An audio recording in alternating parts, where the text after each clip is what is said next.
Welcome to the First Read Ultimate Spider-Man podcast, where we break down Bendis' iconic run on Ultimate Spider-Man, issues 1 through 160 in Earth 1610.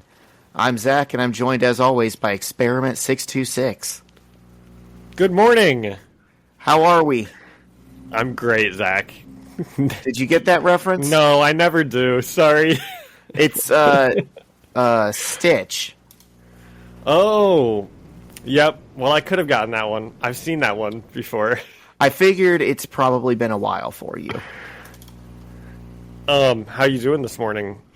Dude, I am well. Happy Father's Day. I know we're just fathers of hit neither of us are fathers, yeah. Are you doing anything with your dad?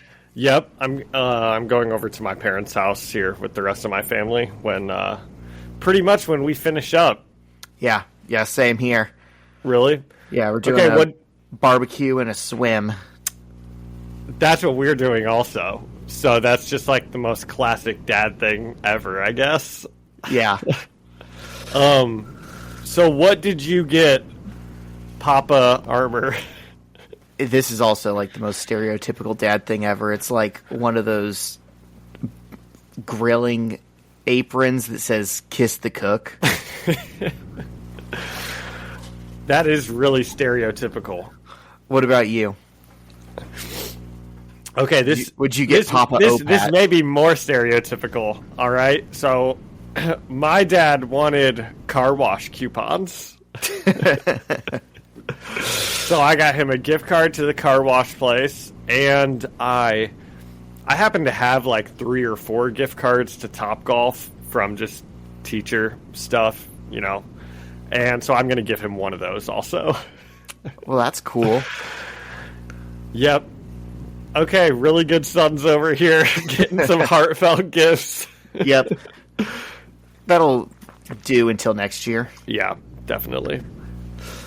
You got anything? Oh, so, John, you gave me a lot of homework of TV to watch, and we got into a new show. Let's see. Well, I'm going to talk about Doctor Who at the end of this episode, regardless of if you've watched it, Zach. Okay. The good news is I can talk with you on that, because we found a new show, and we have not been able to stop watching it, except at one point last night I was like, okay, hold up, we got to do an episode of Doctor Who. And I watched that Dot and Bubble episode you were telling me about. I told you to watch 73 Yards. I couldn't remember what the other episode was called. Okay. Anyways. And the first part of the finale came out this week. So the second part, the real finale is this next episode. Well, I was going to say, okay. I really enjoyed Dot and Bubble. I'm still excited to talk about Dot and Bubble. Shyla was turned around on her phone just listening to the episode, and she was like... People really do be being on their phones too much, Zach. Yeah, it's almost like the episode was about that. She was like, I didn't like that much. And I was like, are you kidding me? That was far and away the best episode of Doctor Who I've ever seen. Wow, really? Okay. Well, do you want to just talk about it now or at the end? Sure. Yeah, we can get into it. Okay. It was the best episode of Doctor Who you've seen. Okay, tell me about it. I've seen significantly fewer episodes than you. I know. I mean, I think you were right when you said they were doing Black Mirror, and I think they did it pretty well, which was, for one thing, exciting to see. I thought those monsters were genuinely scary when she's just sitting at her workstation for like minutes and has no idea it's eating the person sitting next to her, and then she finally looks over and sees it. Like, that's nightmare fuel to me, is like the idea that something has been in the room with you the whole time. Yeah. And then, yeah, I mean, like you said, people are just on their phones too much. Like, wow. You can't walk they can't without even this walk. digital space telling you how to do it. I loved Ricky September. Got to pour one out for my guy. Dude, I know. Yeah, okay, I wonder, obviously you haven't seen that much Doctor Who, but I think that there was supposed to be like a very, very obvious parallel to like Ricky September being like the character of the Doctor in like he acts the exact same way that the Doctor has always acted, and he's saying stuff like, you know, it's okay, I'll save you, like I promise we'll get out of this, and he's like doing all of the Doctor stuff, and then she like doesn't go with the Doctor at the end, but she was running around with Ricky September like the whole episode, you know.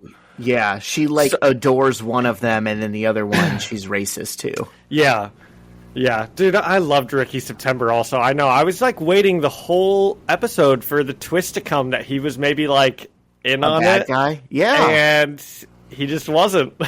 He was just genuinely the only like smart, caring person in that whole world.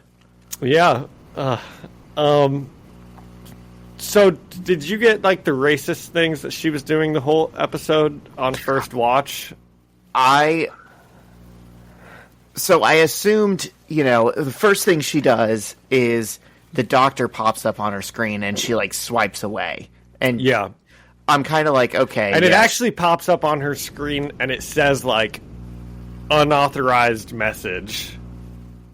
Oh. Like the thing says that to her.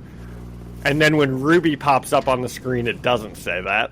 So I guess I missed that, yeah, but it's like she accepts an unknown call from the white blonde girl that kind of looks like her, but she swipes away from, you know, the black guy that she doesn't know, and I'm like, yeah, that kind of seems like a microaggression, but it also could have just been, you know, you feel differently from one moment to the next. She's like, oh, why am I getting all these unknown callers? Let me see what this is about real quick. So I kind of gave her the benefit of the doubt for that one, because, I mean, you're 2 minutes into the episode. You don't know her yet. Yeah. I thought the same thing. I didn't even catch that when I was watching it. I was like, oh, she's just like, I don't even know this person. Get out of here. You know? Yeah. I didn't really think anything of it. And then the more the episode goes on, you know, when you're first introduced to her, you think, this is the protagonist. This is like who we're following. You know, they're going to save her. They're going to be friends. They're going to go their separate ways. This is like a standard Doctor Who adventure. And the more time you spend with her, the more you hate her. Because she's just this pathetic, coddled, entitled person who would rather like stick her head in the sand than actually, you know, escape and take good advice and all this stuff. But I wasn't getting the sense that she was racist, per se. I just thought she was really, really dumb. And then it all kind of came to me at the end. There was really only one thing before the end. Was it when she's like, wait, are you guys in the same room right now? No, it was when she said, You are the same guy from before. I thought maybe you just looked the same. And when she said that, I was like, oh, you can't say that. You're not supposed to say that kind of stuff, actually. I kind of picked up on that, too. I was like, what, all black people look the same to her? Yeah. And I think one thing that was pretty clever is the fact that all of her friends are white. Yeah. It's bad that doesn't come across as a red flag sooner. Because, A, I think there's just a lot of white people on TV that we're used to seeing, and then B, it's like a British show. You don't really think about, you know, there being that many black people over there or in their television. So it should have been a red flag, but I think it's almost commentary that it wasn't, that we didn't notice that sooner. Well, I think for all of the times when I say that everything is so heavy-handed and there's like no subtext anymore in anything, I do think it was a good job of, like, not beating you over the head with, like, this community's racist and she's racist and all that stuff. Yes, know? They did a really good job of... But then you do still get it at the end. Yeah. When they present it to you at the end and it's so overt, all of a sudden you realize you had the pieces to the puzzle all along. Yeah. I told Shyla I think that was, like, the best written and directed episode of Doctor Who I've ever seen. And then also, That's you know, crazy. No. it was pretty ambitious, It was you good. know, like with the message and with how they wanted to tell it. It was a pretty ambitious story, and I think they stuck the landing. Yeah.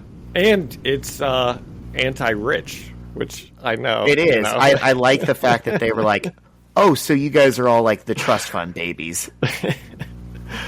And the girl keeps expecting her mummy to come and save her from this mess. Because that's what she's always had. And you know, it sort of goes into the finale, but her mom is, they say, like, I've seen this woman before. Why does this woman keep popping up? You know, I don't know if you remember that, like, very small line from that. Yeah, episode, I figured that but had something bigger going on to it. it does. They're, like, finally getting to that in the... They still haven't really fully explained it going into the last episode, but they've, like, talked about it a little bit.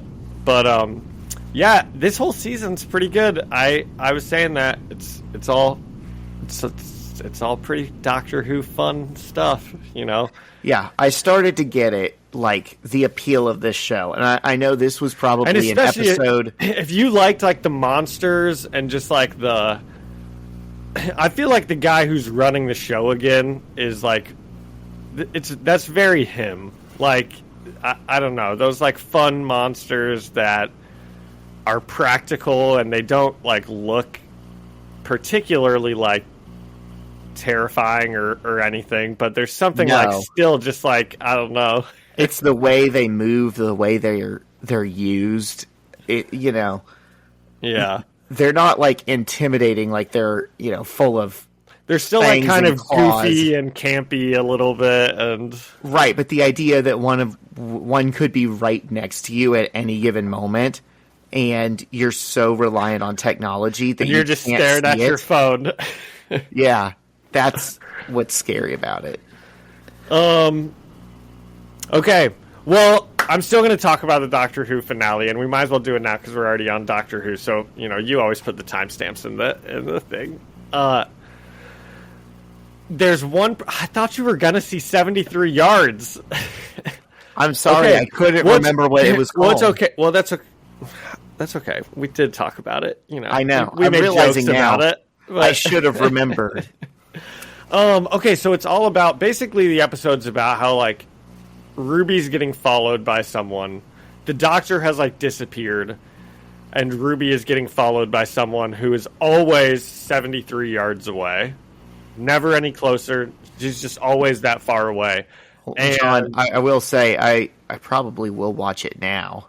Well, I'm not going to spoil it. Okay. I'm not going to spoil it.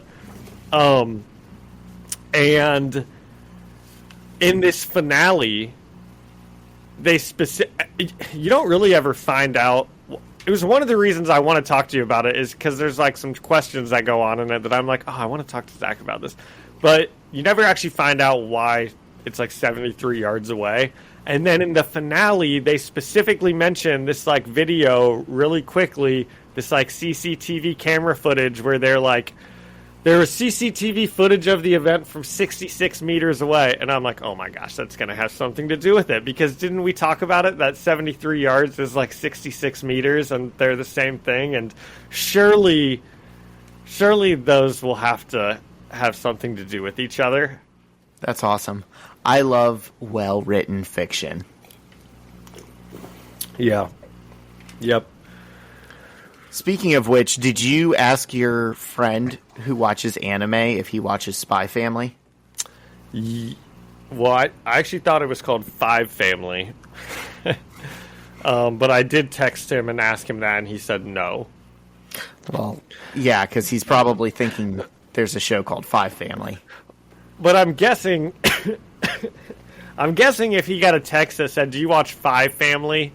An animated called Five Family, he'd say, do you mean Spy Family? But maybe not. Well, anyways, John, that's the show that Shyla got me into this week. Oh, yeah. That we're like, in like the last 4 days, we've gotten like 20 episodes in. It's pretty good. It's pretty addicting. What's it on? Apparently there's like a streaming service just for anime called Crunchyroll. And so Alyssa has that on our TV. So I don't know how easy it would be for you to watch, but if you can find it anywhere, it's really good. It's worth a watch. Yes, I'm not an anime fan, but like I am fully hooked. It's like my favorite thing right now. Okay. That's pretty high that's a high suggestion. Yeah. All right. What else you got? That's it for me. Bummer. We have to get into the issues. Yeah. All right, send us over, Zach. Here's a word from our sponsor. Every business says they're better. But the ones that earn and display the BBB seal back it up. It instantly identifies businesses that are committed to operating with integrity, honoring promises, and telling the truth. Makes you wonder why every business doesn't have it.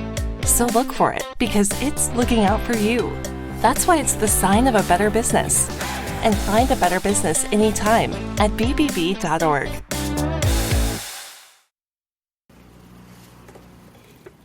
And we're back. So this week we're getting into issue 114.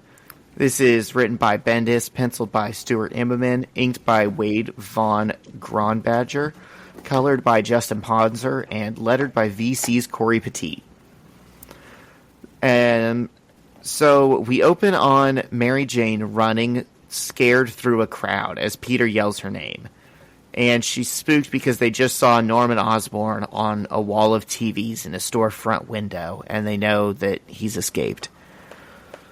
And she starts having a panic attack because of their past and the fact that Norman knows where they live. And she's like, he threw me off a bridge. And Peter tries to calm her down, and they start trying to figure out what's happening. Does it seem like with all the stuff that they've been through, she's still a little hung up on getting thrown off the bridge? Geez, you throw a broad off a bridge one time and she never lets it go. I'm just saying, they've done a lot. Like, she's also, like, turned into a goblin creature because of him, sort of. Yeah, you would think that's more traumatic. Yeah. Nope, still on the bridge thing. And I tried to prep you for this when we did the bridge story a long time ago. I was like, this is kind of an important plot. Like, this is almost treated as like I don't know. It's not like the inciting event, you know, that's him getting bitten, but a lot in the story always comes back to, remember when he almost killed Mary Jane? Yeah. That was really early, right? I mean, that was the first run that he was in. It was the second time we saw him. Okay. But it was still like maybe issues 24, 25, 26. It was like within the first two or so years of the series. I think this first scene of Mary Jane and Peter, it's the first time in these couple issues that I've really been looking at it, and I'm like, this is very differently drawn than what we're used to seeing. Yeah, I can remember the first time I went through the series, it was a bit of an adjustment for me as well. Yeah. It's not as good. See, which is a testament to Mark Bagley. And it has nothing against this current artist. I feel like Stuart Immonen is a better overall comics artist, but it will always be impossible to separate Mark Bagley's art from this particular universe and these particular characters. Whenever anyone other than him draws them, it's going to feel weird. Yeah. Well, hopefully not, you know, once we really start seeing it like all the time and, you know, it gets more normal. But especially, I think Peter and MJ, like in a lot of these panels, they don't even look the same like as they've, I don't know. Sometimes they just look interesting to me. I know what you're saying. Or they look like young, you know, like younger than even they have looked in the past. Well, I think Bagley's MJ always had a different hairstyle, that I think was more modern to the times. And what Immonen is drawing right now is closer to the hairstyle that Mary Jane in the 616 universe has always had. Because you got to think she was introduced in like the late 60s. She kind of had some weird, sharp bangs, and that's what he's giving her here. Okay, I was kind of more talking about Peter, but Oh, okay. Well, I can't help you there because I think he's drawing the same Peter. It's just in a different style. okay. But they start walking home, and MJ's mom pulls up in a car and yells at MJ to get in. And she says they're going to leave town since Norman Osborn is out of prison. And Peter tells MJ her mom is right. She probably should leave town and get somewhere safe. And they hug and say, I love you, and MJ gets in the car and rides away. So Peter goes inside the house, and Aunt May is sitting on the couch with her boyfriend, Miles Warren. And she tries to introduce Peter to Miles, but Peter asks if he can talk to Aunt May alone. This guy's a huge creep, okay? And he's, like, supposed to be, I think. He does look... He looks sleazy. He's got sunglasses on indoors on his date with Aunt May. Just gross. Yeah, I don't know what she sees in him. Okay, so I guess you can spoil this if you want to, but is it going to come back that this is Norman Osborn's doctor? I mean, this has to all be... She's still getting played, I think, is what we should be thinking if we've been reading and paying attention to, like, the whole run, because surely it's not a mistake that they made Miles Warren the doctor for Harry and Norman Osborn, and now he's dating Aunt May. Like, that has to be on purpose. And he's coming back in the run that Norman Osborn is, like, back in. And, I mean, right? They're getting played. They're playing Aunt May. I mean, surely it's not a mistake. This is something Bendis has been setting up for so long. I think the first time we heard his name was, like, almost 100 issues ago. Like, maybe not that far, but, like, definitely, like, in the 30s or something. Whatever, like, run it was where Harry is getting, you know, therapy to make him forget everything. So that'd be what, after he... I think that's like the same mid-20s run where MJ got thrown from the bridge. Yeah. So that's interesting. This is almost like... And this is the first time we see him, and he's a huge creep. This is almost a story that could have happened, nearly 100 issues ago. Like, this is something that you could have done in 2003, and what you need to know going in is Peter's dating Mary Jane. She got thrown off a bridge, and Miles Warren is Osborn's doctor. Like, yeah. It's funny that we're still in that status quo with those plot points being relevant. So, Peter asked if he could talk to Aunt May alone, and so Miles goes in the other room, and he has to take a phone call anyways. And May tells Peter that was almost rude. And Peter tells her that Norman Osborn's escaped from prison, and he needs her to leave and get somewhere safe. And just then, Miles comes back from the other room and tells May he's sorry, but he has to leave because one of his old patients is having a bit of an episode. Okay, so now we know that it's obviously... Now we are supposed to put the dots together, I think. Because this would be too coincidence of timing, like, for him to actually have to run out for another patient. I think Bendis has had these dominoes in this order for so long. It would be a shame if we don't get something. I feel bad for Aunt May. Yeah, she can't catch a break. And this is all going to come back to her, and she's going to, you know, feel bad because some guy was only interested in her because of Spider-Man stuff. And it's just poor Aunt May. So Miles leaves, and May says Peter needs to come with her out of town. And I know John probably found this part cute. They kind of go back and forth on which one of them is supposed to protect the other, right? Because she's the adult and she's the aunt and basically his parent. But he's the one who can actually fight Norman Osborn and save her and save everyone else. And in the end of it, Peter is helping May pack her car to leave. And she says this is insane. And he tells her to order room service and pay-per-view and try not to think about it. And she drives away and leaves Peter to go fight Norman Osborn. And we see Spider-Man swinging into Manhattan as the sun sets. And he swings first to Norman's penthouse to see if that's where he's at. And starts snooping around. Baby Billy's being pretty annoying here. I saw a black bushy tail walk across the screen. He's just like, yeah, he just wants to hang out with us, I guess. I swear the cats know when we pod. I know. Because mine are usually at my butt, too. His spidey sense goes off, and a bald man in a bathrobe comes out of the bathroom. And Peter says, "You're not Osborn." And the man drops his robe, turns blue, and starts emitting crackling energy, or electricity.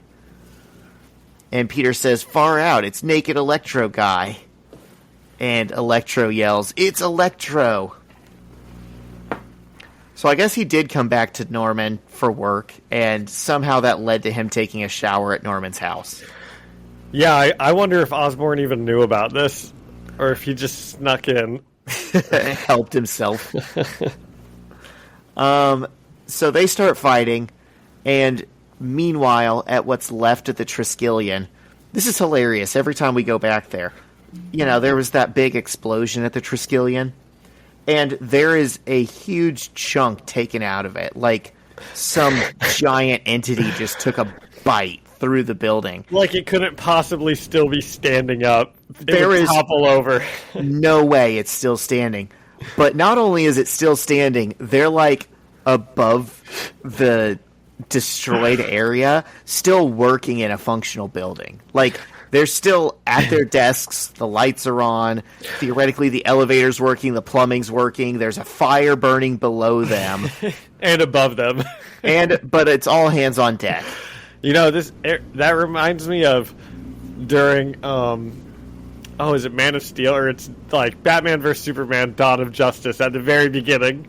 Bruce Wayne's like running into the crowd, and he's on the phone with his Wayne Enterprises people. Can you picture the scene I'm talking about? Yes. And there's this huge battle going on, and there's explosions in every building. And Bruce Wayne's like, "All right, get everyone out. Take the rest of the day off, guys." It's like, they should have already been gone. Yeah. We needed to wait to hear from Bruce Wayne. So, fun fact about that movie. If I'm working at the Triskelion, Zach, I'm out of here by now. Yeah. Yeah, it's like half the building gets blown sky high, and Carol Danvers just looks around and is like, "All right, guys, everyone is on overtime, okay? You get time and a half pay. Stay at your desks." Okay, what's a fun fact about that movie? So it shows, like every freaking Batman movie, it shows Martha and what is it? What's his dad's name? Pa Kent? No. Is it Jonathan Kent? The Waynes. Bruce Wayne's parents. It shows them Thomas. Okay, yeah. Martha and Thomas Wayne. Like every freaking Batman movie, that one shows, that origin scene where they get gunned down in the alley and her pearl necklace breaks and everything. And I've been in that alley before. That's next to the Aragon Ballroom. Crime Alley? Yes.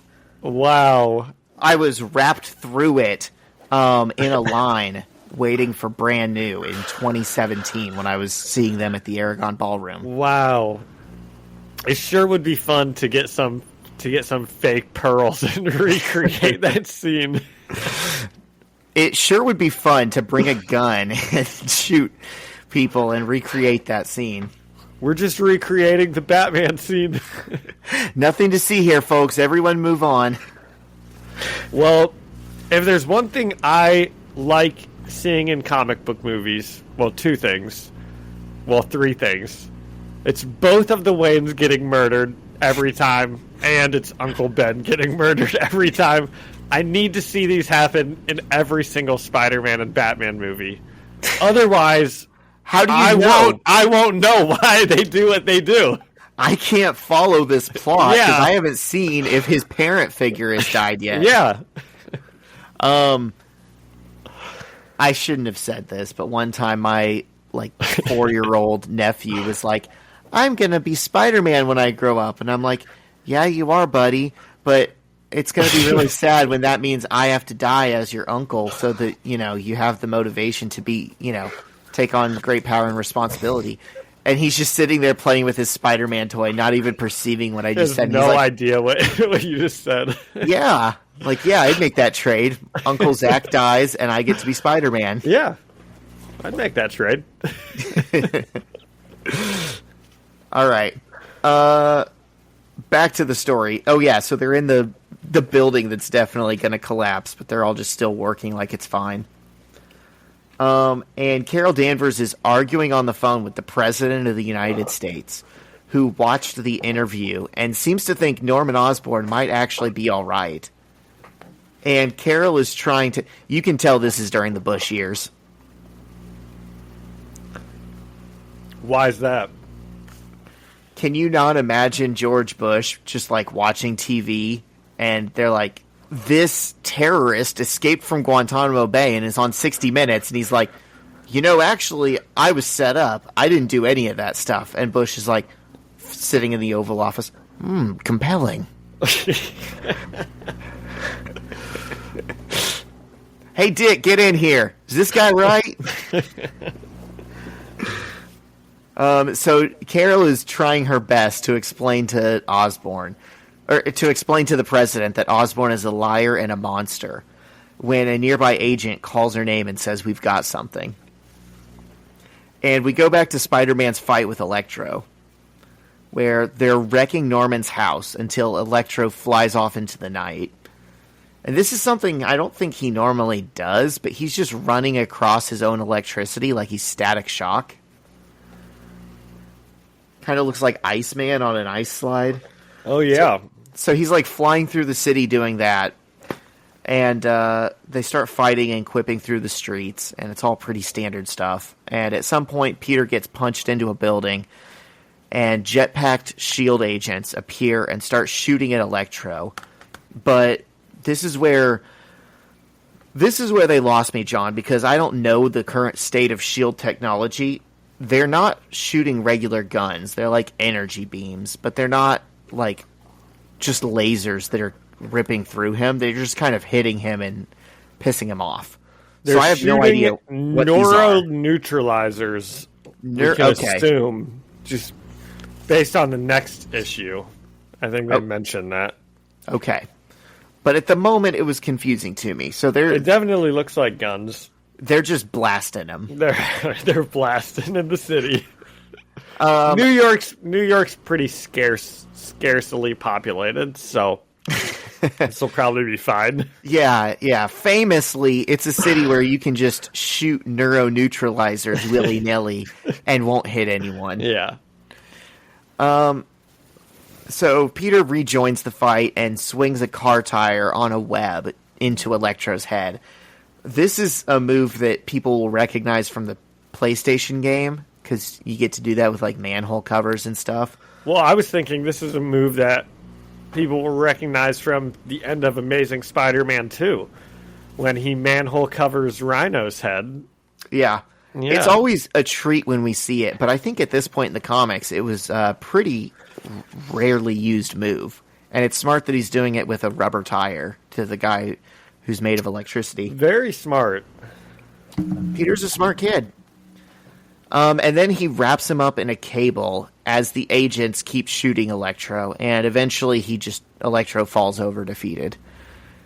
And the S.H.I.E.L.D. agents switch their attention to Peter and point their guns at him and say, get on your knees. And Peter also doesn't know that Nick Fury is in the Omega-verse or whatever it's called. And he says, wait, I want to talk to Nick Fury. And the lead agent says, take him down. And they start blasting. And Peter tries his best to dodge, but one of the beams hits him in the shoulder and he collapses.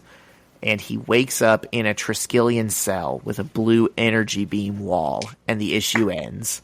Wow, S.H.I.E.L.D. is attacking Peter Parker. Who could have assumed they were the bad guys? I know. Gosh, this felt short. Yeah, it did. So I gave this one a 2.5 out of 5-star hotels in the suburbs that Aunt May and Mary Jane are chilling in. That's pretty low.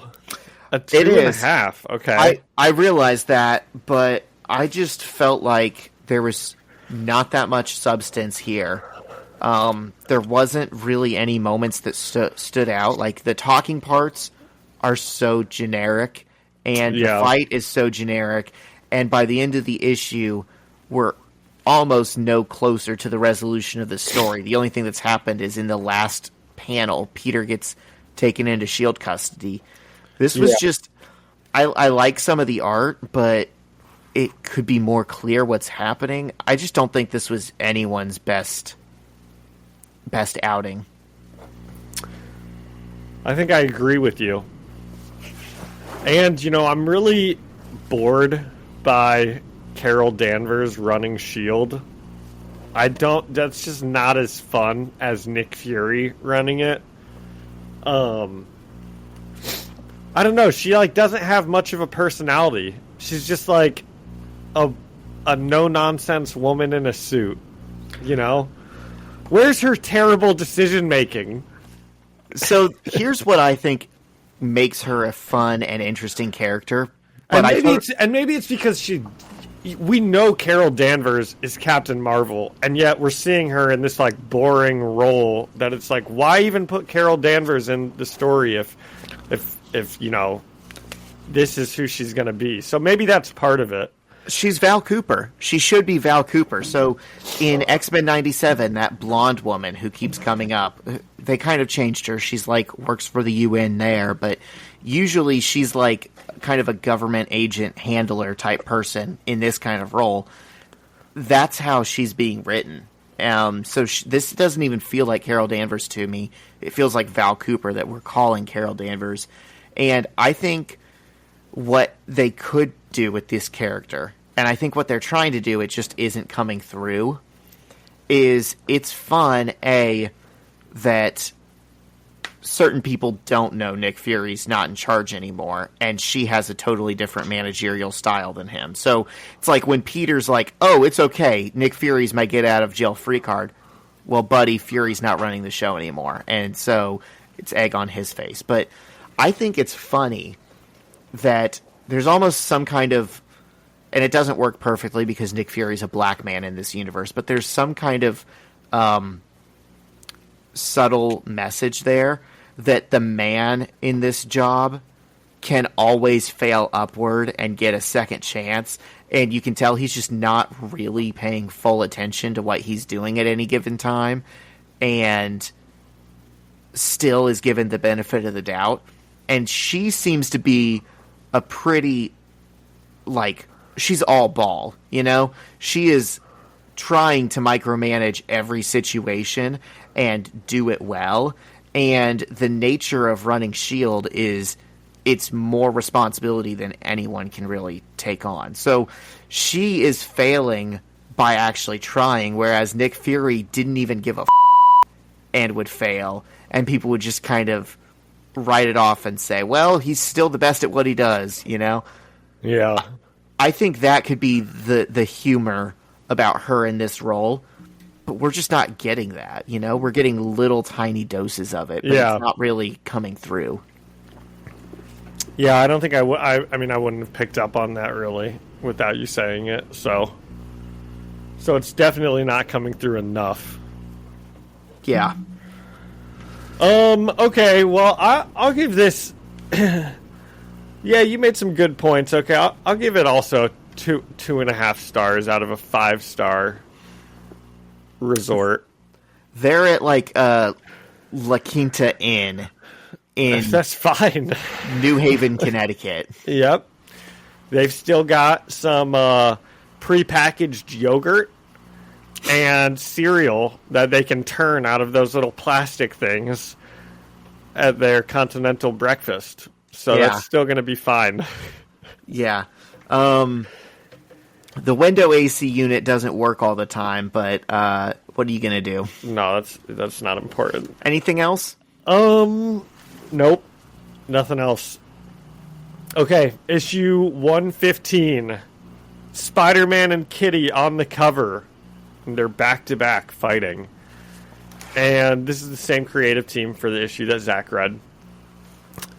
So we open with Kitty Pryde and Kong studying together at Kitty's house. And this just immediately made me laugh because I can't get past what you said about, like, Brian Michael Bendis, like, writing his insert character dating, like, the comic book character he has a crush on. I just think that's so funny. The funnier thing is he's not even the first person to do that specifically with Kitty Pryde. Who else?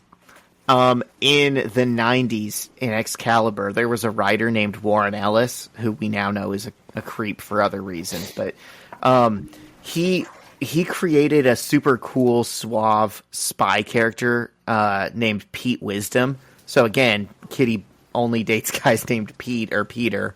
Awesome superhero name. Yeah. Pete Wisdom. She was dating Pete Wisdom for a good long while. And that was Brian Michael Bendis? No, that was Warren Ellis. Oh, yeah, Warren Ellis. Okay. And he's a creep now? He is a creep, yeah. Well, too bad. All right, so Kitty and Kong are studying at Kitty's house, and she talks about how useless trigonometry is. And that's what Kong is helping her with. Zach, I think there's a chance Kong is a lot smarter than we thought he is, because I help teach math, and I do not know trigonometry at all. I don't even know what trigonometry is. So, like, that's pretty high up classes. My entire high school and college career, I never got that high. Yeah. I also think it's funny. Remember when Kitty told Liz, I'm not very good at math. Maybe you're better than me at that. Well, all these kids must be we must be looking at the smart classes without knowing it, you know? We're like in the advanced classes. It's just never mentioned, I think. Yeah. These are the kids like my buddy John, who became an anesthesiologist. That's like, oh, I'm terrible at this. And, you know, he's like the smartest person in history. Yeah. It's like, okay, being terrible at trigonometry is still much, much smarter than the average person is. Yeah, you could do worse. Yeah. I think you might be right. Yeah. I do still disagree that Kitty, she's like a tech wizard. She should be good at math. She's left-brained. Yeah. Okay, that brings me. I want to talk to you here really quickly about one of these X-Men that were in the show. Forge. Yeah. Okay. So Forge has his mutant power is anything he thinks of, he just like knows how to build it. Yes. Basically.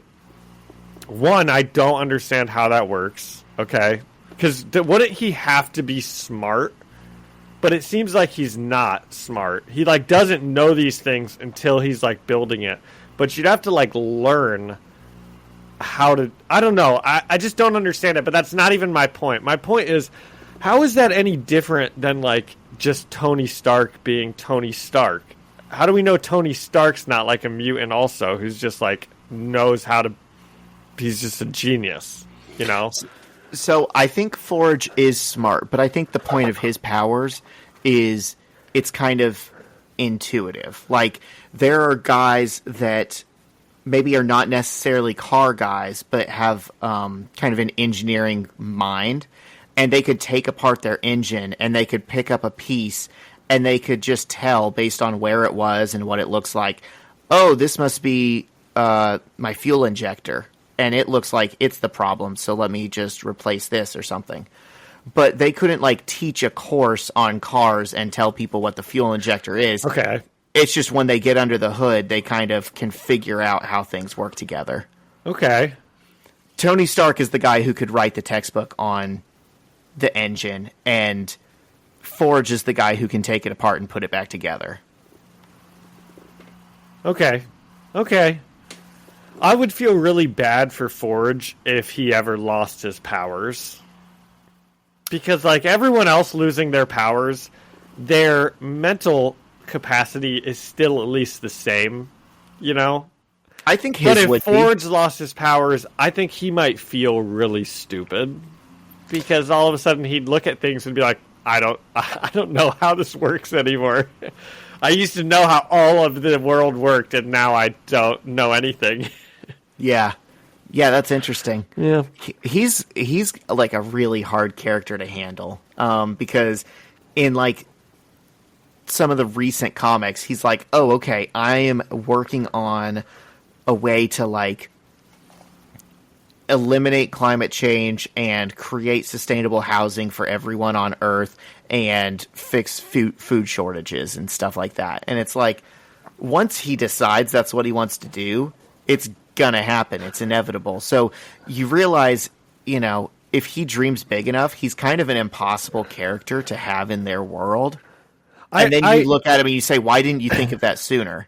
I remember thinking that, like, during those last couple episodes where they're like, how are we going to stop this? And it's like, well, Forge, just, like, think of a machine that can stop Magneto from doing what he's doing, you know? Oh, okay, we got it. Yeah, it's really... He doesn't make sense in that way, because if he just dreams bigger, or if anyone around him asks him, like, even if he can't think, you know, if he doesn't dream big enough, if he's only limited by his imagination, but then he hangs out with imaginative people and they're like, hey, Forge, why don't you make us this? Boom, problem solved. Yeah. So he's, like, interesting, but he's really hard to write. Yeah. Okay, so the X-Men are really smart. That's what we were talking about. They're doing trigonometry, and Kong asks Kitty if they had to take real classes at the X-Men school, and she says they were supposed to, before Kong jokes about her fighting Magneto, and she's like, yeah, that did take up a lot of the semester. And then she says, hey, Kenny. She calls him Kenny, Zach. She says, hey, Brian Michael Bendis, thanks for helping me with this. It was really cool of you to be a friend to me. And Kong tells her that everyone at the school will get used to her before she turns and sees Spider-Man getting arrested on TV. And Kong turns to Kitty, and he's like, oh, you know him, right? You guys like dated or something? And I think that's... He's got to pretend he doesn't know it's Peter also.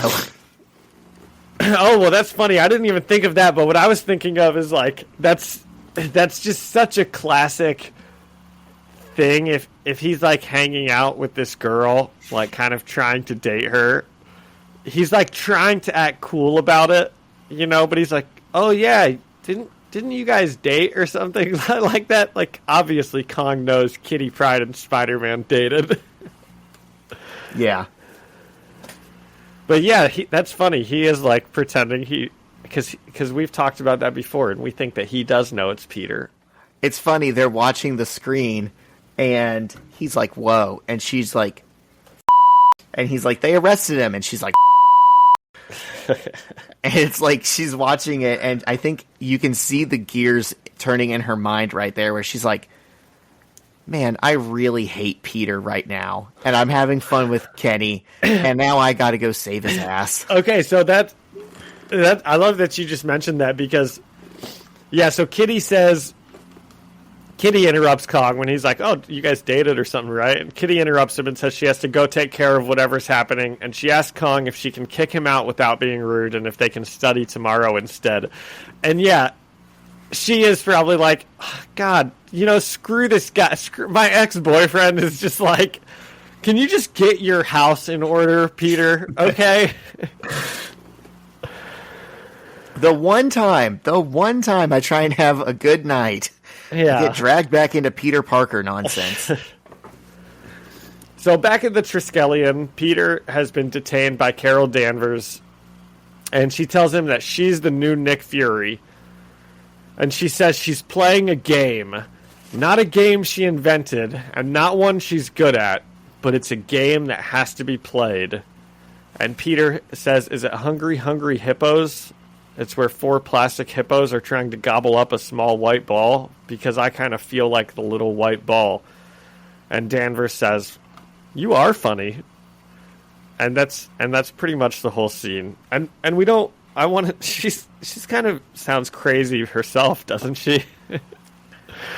Yeah, I don't know why she does this. Why, like, the building is on fire. There's villains running loose, and she just can't help herself but visit the prisoners in the basement and gloat to them. And, like, this is the second time she's done that.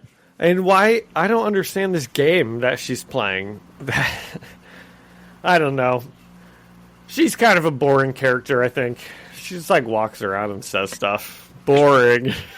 She, like we said, I think she has potential, but they gotta do more with it. I think she needs to touch the Tesseract and get some powers. And then we go to Norman Osborn's penthouse, and he's watching the news, laughing about how S.H.I.E.L.D. arrested Spider-Man. Or, I'm sorry, this isn't Norman's penthouse. This is his lawyer's penthouse. And he's saying, they arrested him. That's funny. That is brilliant. I escape, and they arrest him. And they took that electrical idiot off my back. And Norman's lawyer suggests he turn himself in, but Osborn says he hasn't been charged with any crimes, and they aren't going to send him to prison because the FBI and the White House both hate Nick Fury. And he says that they will reward him for burying Fury. And he tells his lawyer that he needs to get his money. And his lawyer is like, well, I can't help you anymore because I have to worry about myself. And Norman just kind of keeps asking for his money, but his lawyer keeps mentioning that he needs to just turn himself in. And Osborn says, you stole my money, and threatens him with his fiery eyes before we change scenes. And I think we can assume that Norman kills his lawyer. Probably. Yeah. So then Danvers and Peter are talking in at the Triskelion, and she says, so you go to high school. You have a girlfriend. She's playing with his web shooters the whole time. Yep. She's like holding them and occasionally like shoots a web across the room. Yep. She says, so you go to high school, you have a girlfriend, parents are dead, clones, you have clones. That must be weird, huh? And Peter asks why he's in there, and she says so they can figure out what to do with him after they deal with Osborn. And she asks Peter what the deal with Norman Osborn is anyways. And he says, oi. Before... Doesn't she have, like, a dossier on him? I mean, she had him locked up. She's inherited everything Nick Fury had. Dude, this is all, like, the biggest waste of time ever. It doesn't make sense. She's going to explain why he's there in a couple pages, but for now, it just doesn't make sense why he's here. Why would they take one of the best fighters that they have, especially against Norman Osborn, like, off of the street, to put him in prison, to just, like, make chit-chat with him? I mean, like, this is, like, the silliest thing ever. It's classic S.H.I.E.L.D., so it's fine, you know? And we just had a story where S.H.I.E.L.D. tries to take down Spider-Man, can't do it, and then end off on a good foot with him. Exactly. And are like, well, that's good. At least we know that we can trust him and have him in our corner. Exactly. Even if Nick Fury's not there, you would think, like, her right-hand man would be like, excuse me, Captain Danvers, we like just last week tested this kid's loyalty, and we feel good about him. And so Peter launches into a long tirade about how crazy Norman Osborn is, saying sometimes he focuses his crazy on Peter or his son Harry or Nick Fury, but he's just crazy. And then he injected himself with the goblin goop, and it made him even crazier. And as Peter's saying this, Danvers gets a call about Osborn's lawyer's penthouse being on fire. And then out of nowhere, Kitty phases through Danvers, grabbing Peter's mask and his web shooters that she was playing with. And she says, "Excuse me, these aren't yours." And she phases into Peter's cell, grabs him, and phases them both out. And as they're escaping, Danvers catches up to them, and she explains her whole plan. She says they weren't actually arresting Peter, and they weren't holding him to keep him safe, which is what they were saying. She was like, "We're holding him because Osborn's, out hunting him. We're just trying to keep him safe." And that obviously doesn't make sense because he can take care of himself. But she says, actually, they were using him as bait, hoping that Osborn would attack the Triskelion and go after Peter. Now, John, I'm no lawyer, but I feel like if I were hers, I would have advised her to not say that. Well, they're all above the law. I mean, it doesn't really matter. That feels very extrajudicial. But it's still just... They could, formulate a plan with him. Do they ever once think about this? Actually talking to him? No. I know, they don't. They don't. In fact, and this will piss you off when it comes... S.H.I.E.L.D., the further this story goes along, S.H.I.E.L.D. treats him more like a child. And it makes no sense, given everything he's done. That does make no sense. So as she's explaining this to Peter and Kitty, she gets another call that Osborn has been spotted at Trump Tower. And she gathers the S.H.I.E.L.D. agents to move out, and she gives Peter and Kitty neuroneutralizers to stop Osborn. She says if you shoot him with this, no more goblin, at least in theory. And she says, okay, today you're S.H.I.E.L.D. agents. And Peter and Kitty look at each other, and she says, well, then I guess we better do something cool. And then we get a full-page drawing of Peter swinging above the city, leading a team of flying S.H.I.E.L.D. agents. Isn't it fun when you let bygones be bygones with the person you were just imprisoned by and running from? Dude, Peter, forgets and forgives too easily. This is specifically crazy. with S.H.I.E.L.D. And he's like... If I was him, I would burn down the status quo. I would become a villain. And...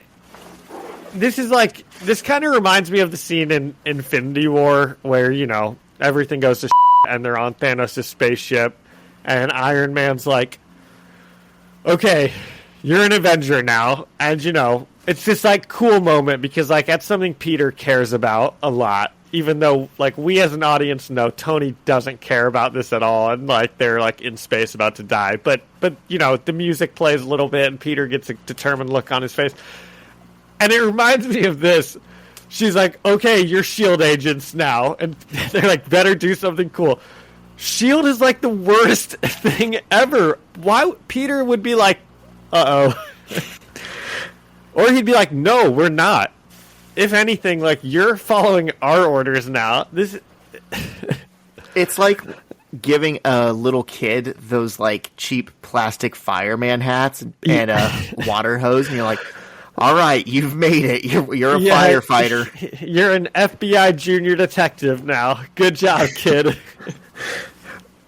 Peter really caved for the assistant to the regional manager position. And then they even give us this full-page drawing that's it's pretty cool. It's a cool little picture of Peter swinging through the city. He's got all the S.H.I.E.L.D. people behind him. So then we go to Trump Tower, and we are with Osborne, and we see that after burning his lawyer's place down, he's going after his accountant for his money. And his accountant is... Yeah, what's up, Zach? I know this was made in 2007, but there is something very funny now about the first place Norman Osborn goes is Trump Tower. Like, do his friends live there? Is he in consideration for the Veep stakes? What's his business here?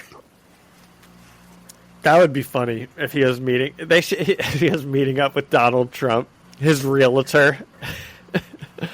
Donnie, I need you to get me a place in Mar-a-Lago. Trump Osborne 2024. Make America goblins again. So Osborne is giving his accountant the same speech. He's asking for his money. His accountant saying that he doesn't have it. And Osborne's like, there's no way you could live this nicely on what I paid you. I know what I was paying you. And he says, do I actually have to hurt you in front of your family? And the accountant says, Norman, I don't have your money. And then Norman transforms into the goblin and says, so that would be a yes. Before Peter finally swings in and punches and starts kicking Norman, and they do some quipping. It's pretty good. He's like, oh my God, Norman, is that you? What a small world. I can't believe this. How have you been, buddy? You look, well, green and goblin-y. And then they fight for a page or two, and they're doing some quips before Peter runs out of his web fluid, which he specifically mentioned to Carol Danvers earlier in the issue when he's like, can you stop wasting all my web fluid? And because of he runs out of his web fluid, Goblin gets the upper hand and is able to grab him by the leg and just chucks him across the room out the window of the high-rise. And I just can't... that's good writing right there, Zach. Yeah. Set up, payoff. And Kitty and the other agents fire their neuroneutralizers at the Goblin, hitting him and blasting him out of the same broken window. And on the final page, we see Spider-Man and the Goblin both falling down towards the busy street out of the magnificent Trump Tower. And that's it. To be continued. That is it. Do we finish this run in next week? Do you know? Yep, next week.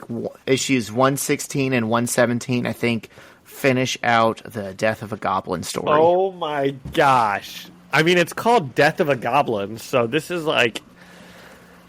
I don't know. There's some finality in that title. What's going to happen? I can't even begin to think about it. All right, what did you think of this issue? I liked it better than the last one, but still just isn't doing it for me, you know? Yeah, I see what you mean. There not that much happened in these two issues. What did happen in this one just undoes what happened in the last one, you know? Oh, Peter's caught by shield custody. Okay, well, by the end of this one, they've let him out. So what really was accomplished, you know? Yeah. Now he's working with them. That could have been done in a single issue where he's just fighting the Goblin and S.H.I.E.L.D. shows up to help. We could have just assumed that he was working with them. Right. Yeah. We didn't need the status quo to change twice to get us back to where it had been. Yeah. There's... I'm hopeful for the last two issues because... hopefully we'll see some stuff happen with MJ and her goblin form. I think that's the death of the Goblin we're going to get here, Zach. I don't think it's going to be the Green Goblin's death. I think it's going to be MJ's Goblin. There's my prediction. Okay. I like it. I like a bold prediction. We need some Miles Warren stuff in here. And I would like to see Harry Osborn come back. So hopefully these last two issues give me the things that I'm looking for in this. Okay. I like it. Another question is, where the hell are the Ultimates? But that is a good question. Because didn't we see them, like, parachuting down to the S.H.I.E.L.D. base, like, 3 issues back? Yeah, and what happened there? I don't know. I forget about them, kind of. That's my point, is, like, oh, they make a cool entrance. Maybe so they're fighting Magneto. Maybe that's the story we're not getting. Magneto... A S.H.I.E.L.D. agent's just going to mention in the next issue. He's going to be like, that was the coolest looking battle I've ever seen. It was Magneto versus the Ultimates. Oh my god, that was awesome. Okay, good thing he's back in custody now. We've got him. They specifically said he's the one who didn't get out of custody, though. So yeah. Presumably they're running around fighting all the B-tier Spider-Man villains and leaving him, another teenager, and a bunch of people in mech suits to fight the Goblin. Yep. Okay, what's our rating system for this? You tell me. Okay, how about out of reservations at the one and only magnificent Trump Tower in New York, New York. What are we going to give this one? I'll give this one a 6 out of 10. Yeah, I'll do the same. Like I said, it was better than the last one, but still felt unnecessary. Yeah. Did you? I won't say unnecessary. It felt like filler. You know, it's not like the worst issue I've ever read. You know, if I bought it on its own as these issues were coming out, I wouldn't want my money back per se, but I'd be like, I don't feel like that was really necessary to the story. Did you know that there's some thing about, like, one of the Trump towers around the country where obviously skyscrapers are, like, huge, you know, and tall, and generally the name of the building goes on top of it, right? Yep. But the thing about skyscrapers is that's not an eye line of where you generally look. So Trump put, like, the name Trump in, like, you know, huge letters, like, lower perfectly in eye line with, like, all the other buildings. And I don't know, there was some lawsuit about it, and they had to change it because it was, like, so ugly and, like, annoying everybody that Zach, I don't know enough about architecture to tell that story any better. Maybe you know what I'm talking about more, but they had to change it, so now it's back up top or something. You're good. That reminds me of 2 other things that are also for Trump properties. There's some apartment complex or hotel or something on Central Park West that he doesn't own it, but at some point he had some agreement to, like, co-license it or something, and so he owns none of the building, which is actually, like, a big deal with his real estate company, is, like, he'll own less than what he says he does. Like, he might own the ground rights to a building, but he doesn't own the building itself. Or he might lease 40% of the building, but he doesn't own the structure outright. And it was one of those kind of situations. So it's not really a Trump building, but it said Trump on the outside because at a certain time, you know, when this deal probably went through, his name, I guess, had a little bit more of an allure, or so they thought. And now it's become bad PR. And so this place that isn't even owned by him was getting less business because the outside said Trump. And they, like, sued the Trump company and made it so that it still says Trump on the outside, but it's much smaller, and the actual name of the building is more prominent. And then also, Trump Tower itself, when it was built, they kind of started this trend that happens now in other big buildings, which is you can sell a penthouse on the 61st floor for more than you could on the 60th floor, which is also more than you could do on the 59th floor. You know, people want to say they live on a higher number floor. And so they built this tower that I don't remember the exact numbers, but let's say they have 40 floors. It's a 40-story skyscraper. Well, on the elevator, they make it skip buttons. So, like, the 40th floor is actually labeled 61st, and so on.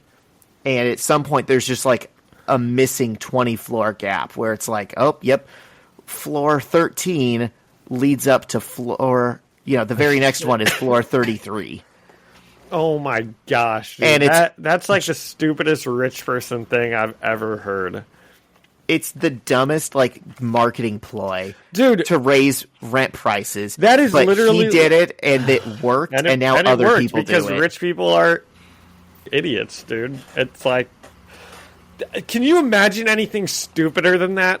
I'm going to pay extra because my floor that's on the 20th floor says it's on the 52nd floor. I mean, like... Dude... I sit here and make, like, no money being a teacher, and people waste their money on the stupidest things ever. It's so frustrating. It's almost like... Because of that. Good Subway selling us foot-long subs that, when you measure them, are actually 10.5 inches.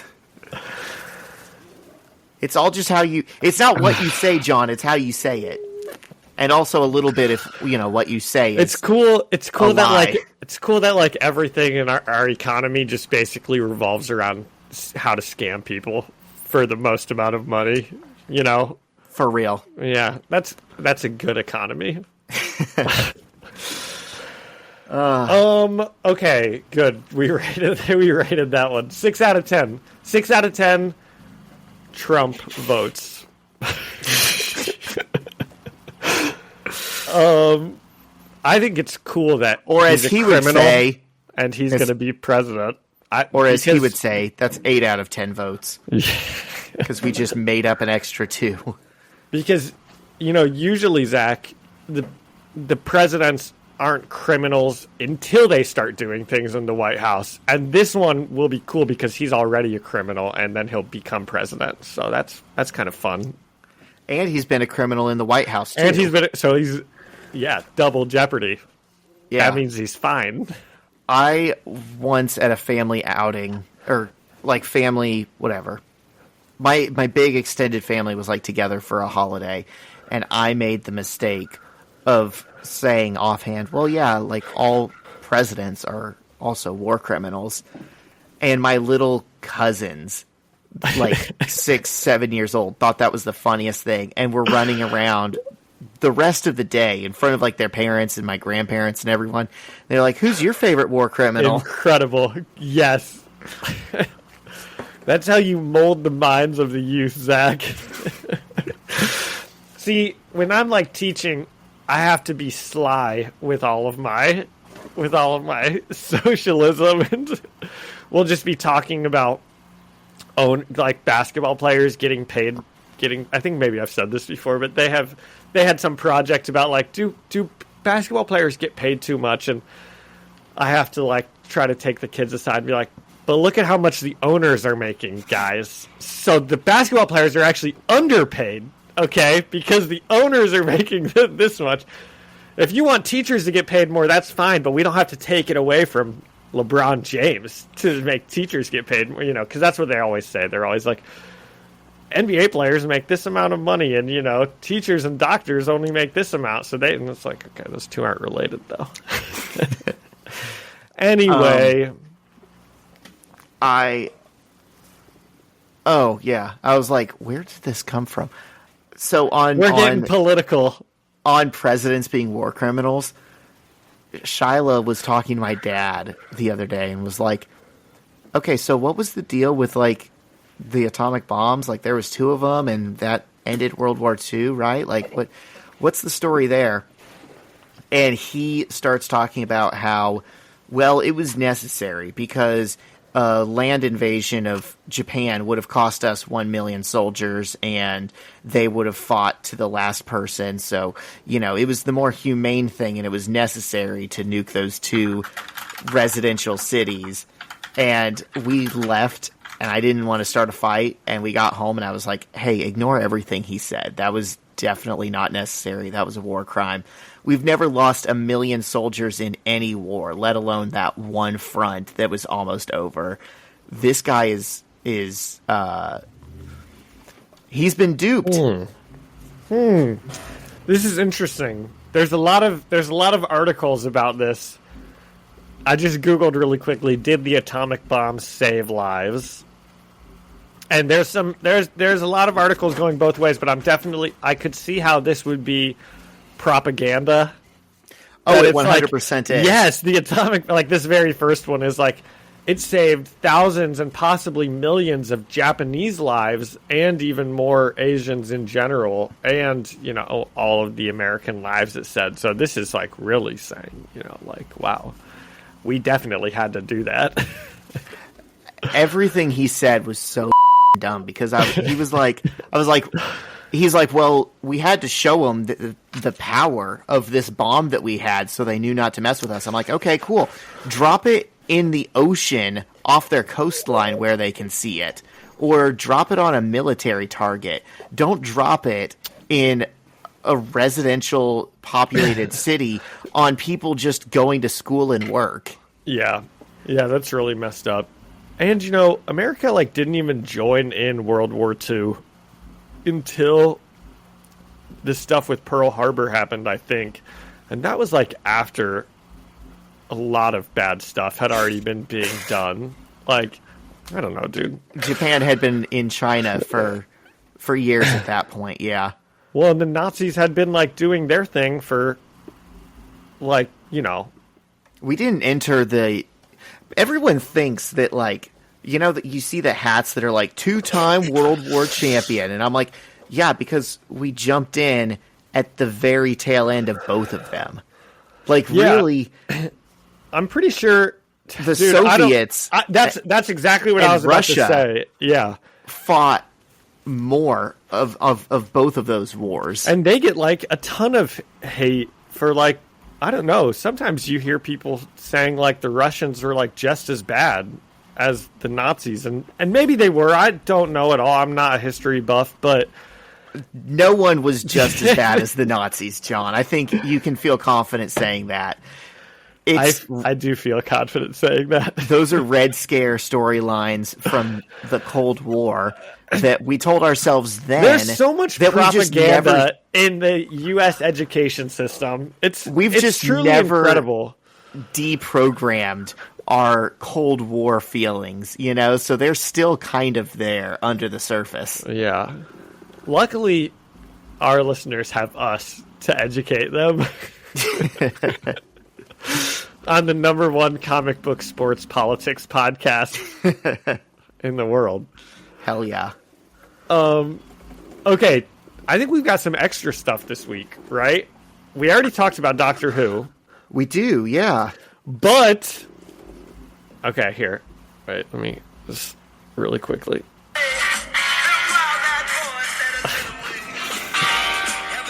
I didn't have it queued up to a good spot, but... But you know what song that is, Zach? I do. I don't know how much of it is going to get picked up well, but... The boys are back. John was playing that as we logged on, and it was a vibe. Have you had a chance to watch the first 3 episodes of The Boys? No, dude. 4. Yeah, I figured you hadn't, since you said last you were... night we had a choice between more Spy Family, a little bit of Doctor Who, or The Boys, and we chose more Spy Family and that one episode of Doctor Who. Okay, well, there were 3 episodes that all got released at once, so you're gonna get behind here if you keep, you know, not watching them. We're gonna check it out. Okay. Yeah, pretty good. We'll talk about them sometime, you know. I sure hope there's no political subtext in it. I would just hate that. There's not. I just want to see a man's hog. There's none. And bodies exploding like water balloons. You get to see that. Luckily, there's some of that. Whew, thank God. Yep. Keep that woke stuff out of there. I just need those 2 things in my superhero show. And really, really gritty, dark, muted color tones. I'd love that, too. You sound like you don't like the show. I do. Here's the thing. I have been without it for a while, and I had Invincible and X-Men 97 to watch. So going back to something as dark and edgy as The Boys is going to be a little bit of a culture shock to me. But by the time I watch it, I will like it. And I'll say, what was I razzing it about? It's a good show. Yeah, it's a good show, but you can razz it. It's fine. We have fun. I need to watch all the episodes again. I don't know. I just breeze through them, doing stuff in the background. So sure. I feel like the second watch is when you really get to pick up on stuff. Maybe there actually are some political undertones that I missed. Who knows? We'll see. Okay. Zach, do you have anything else for us? I have something. So I forgot to mention it last week, but one of the things that I got when I was putzing around that bookstore. This is a new segment. We've got a new segment. I picked up the big book of Spider-Man trivia. So, unfortunately, because I have it in hand, I can't play, but I will ask John one question from this book at the end of every episode now, and we'll see. Just one? How big you is want the to do book? two? I was even thinking 3. Heck, why not? Yeah. Okay. So every week we're going to get 3 Spider-Man trivia questions. Okay, what should this segment be called, Zach? Does John know Spider-Man? I don't know. Or just a Spider-Man trivia segment. Okay, either of that, we'll workshop it. If anybody's got any ideas for the title of this segment. We needed a name for such a simple... Yeah, and you're going to have to put in, a little tune. All right, I'll come up with the tune. Okay, it's trivia time. Trivia time. See, right there. Here we go. Do do do do do do do do do do do do do do do do. Trivia time. Did you have more? Isn't that how the Jeopardy theme goes? Jeopardy. Do do do do do. Oh yeah, what am I doing? I don't know. It was the I thought theme you to were something. making up your own. I don't watch game shows. Anyways, question 1, John. Okay. What artist was supposed to work with Stan Lee on Spider-Man? That would be Jack Kirby, maybe? I just know those two names go together. Ding, ding, ding. Jack Kirby, co-creator of many of the original Avengers characters, including Thor, Iron Man, Hulk, and Black Panther, was the original collaborator with Lee on what was at first an unnamed project. Kirby claimed the idea had sprung from a project he once worked on with Joe Simon in the 50s. Joe Simon, co-creator of Captain America. About an orphan boy who was given a ring that gave him superpowers. Kirby did the first pencil sketches, but Lee said he hated them and turned to Steve Ditko instead. Ironically, Kirby was later asked to draw the first standalone cover of Spider-Man. Wow, so that's right. It's Stan Lee and Steve Ditko that you actually always hear about. Is Jack Kirby, did he get ousted, kind of? No, so Kirby created the Fantastic Four, the Avengers, and the X-Men with him. Yeah, that was his main very famous Marvel guy. I would argue Jack Kirby did more for those, the roots of the company than Stan Lee did. But Ditko was the collaborator that Stan Lee worked on Spider-Man with. There's a Batman thing about the creators that's really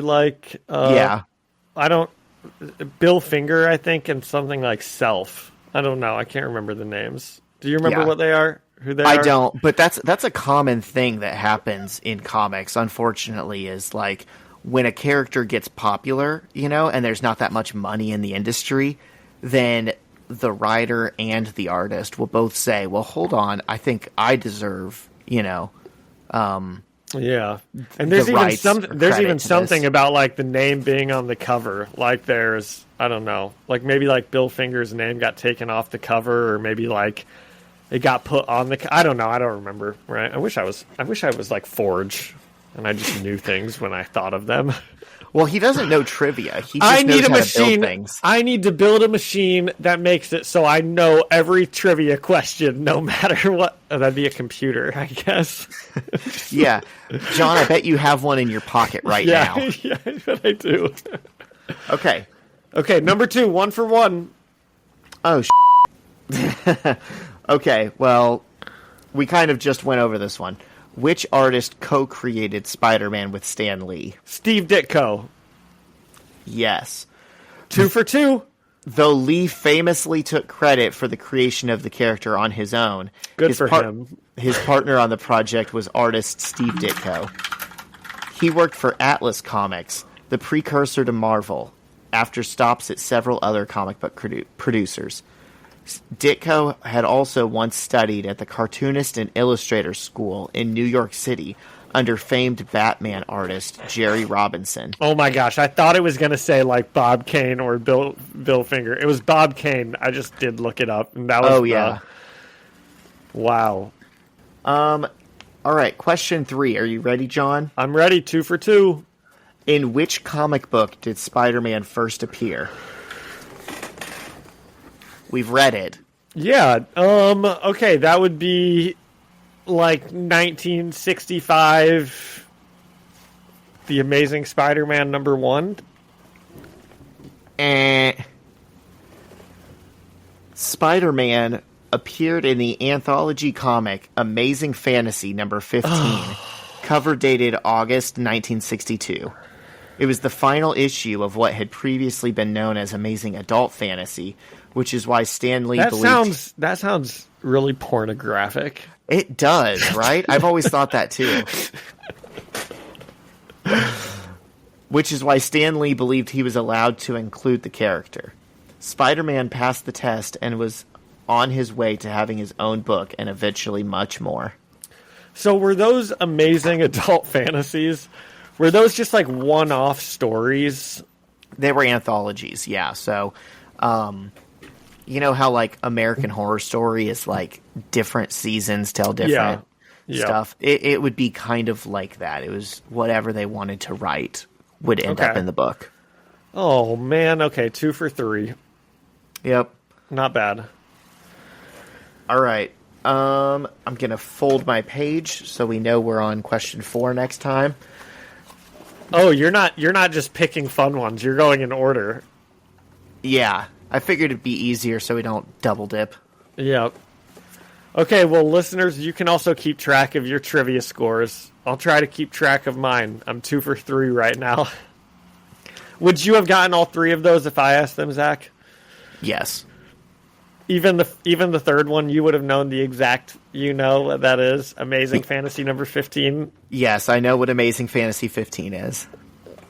Okay. Nice. Zach's I might not have gotten 1962. I go, because I always forget if it's 62 or 63. You didn't need that. Okay, what's the jam of the week? I was going to ask if you had one, because I feel like I pick most of them. I do have... You just know more music than I do. I do have one ready if we need it. How's your shoulder? Still hurts. Did you get an MRI? No, dude, I'm trying to, but I need a referral first, and I couldn't get a referral from the urgent care annoying. That did my x-ray.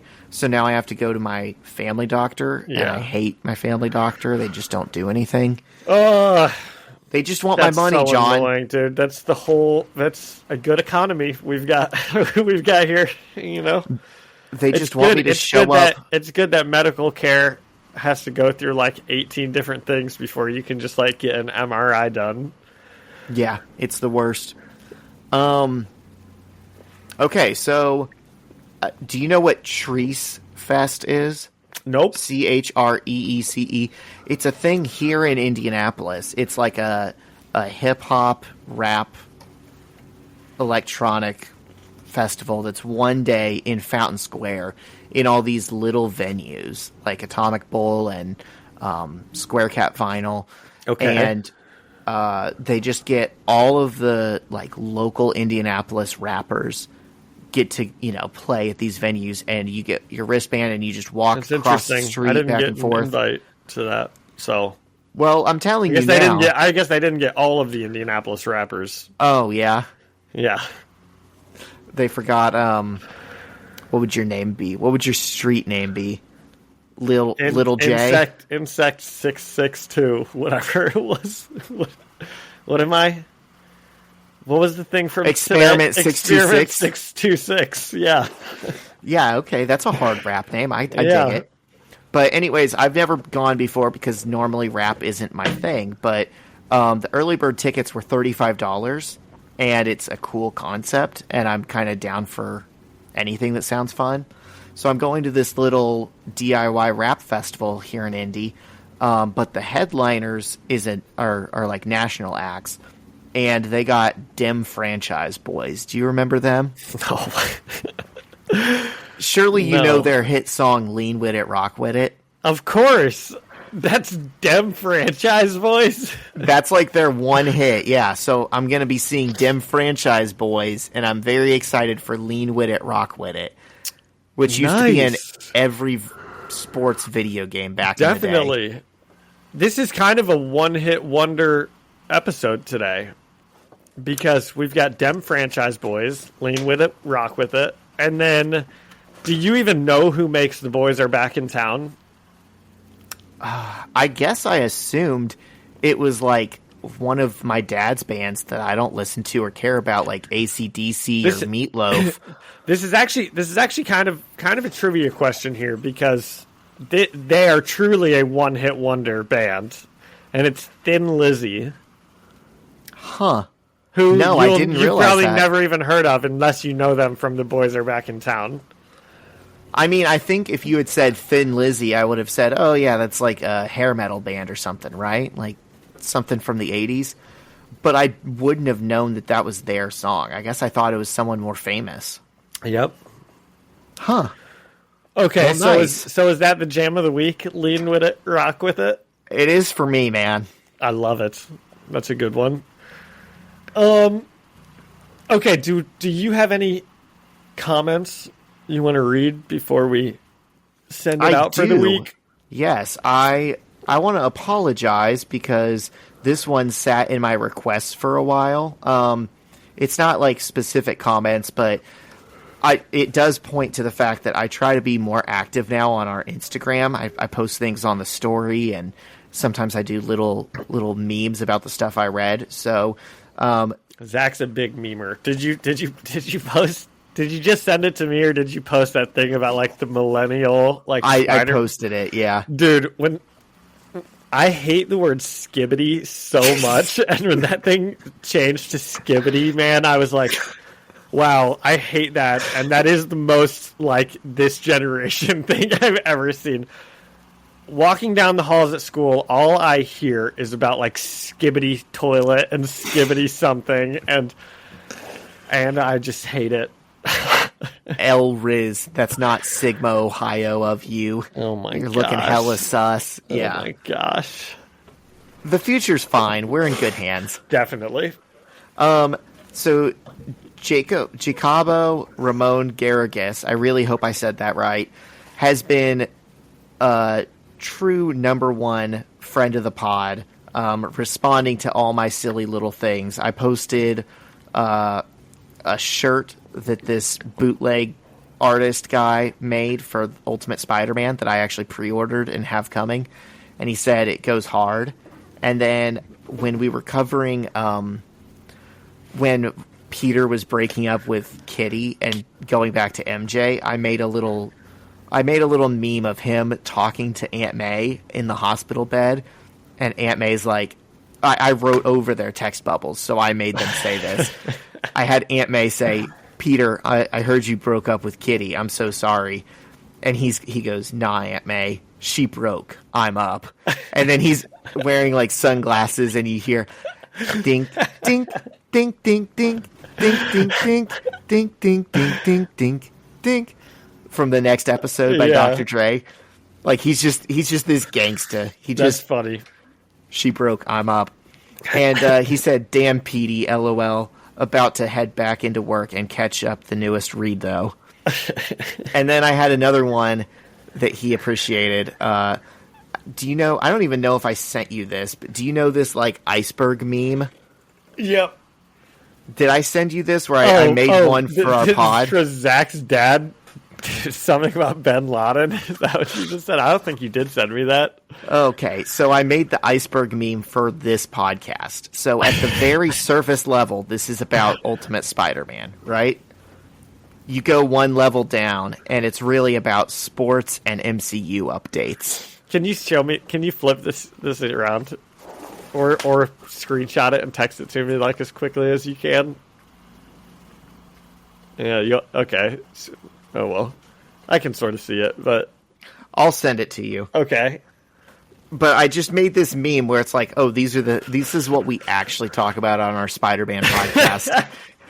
Zach's dad. Okay, I'll let you get to it. Yeah. So.